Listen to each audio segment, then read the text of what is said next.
सल्लल्लाहु अलैहि वआलैहि वसल्लम ने फरमाया कि अल्लाह रात को अपना हाथ फैलाता है ताकि दिन में बुराई करने वाला तौबा कर ले, और दिन में हाथ फैलाता है ताकि रात को गुनाह करने वाला तौबा कर ले, और ये सिलसिला जारी है जब तक सूरज मगरिब से तुलू नहीं होता। सुभान अल्लाह। एक बूढ़ा आदमी चुपके से खाने पीने में मशगूल था। करीब से गुजरते हुए नौजवानों ने पूछा, चचा क्या आपने रोज़ा नहीं रखा? तो बूढ़े आदमी ने जवाब दिया, मेरा रोज़ा है, सिर्फ पानी पीता हूँ और खाना खाता हूँ। नौजवान हंसने लगे और कहा, ये कैसा रोज़ा है?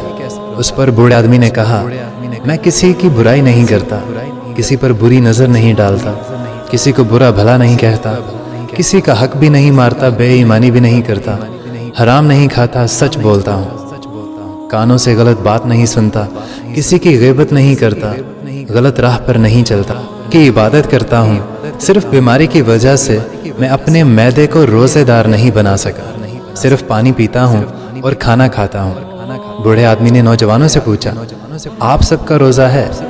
तो एक ने शर्मिंदगी से सर झुकाते हुए आस्तिकी से कहा, नहीं, हम सिर्फ पानी नहीं पीते और खाना नहीं खाते। हमारे नबी अकरम सल्लल्लाहु अलैहि वसल्लम के बारे में क्या सोचते थे, आइए आपको बताता हूँ, आपको सुनकर अच्छा लगेगा। अबू सुफियान कहता था कि आप सल्लल्लाहु अलैहि वसल्लम सबसे ज़्यादा मुतवाज़े और तकब्बुर से दूर थे।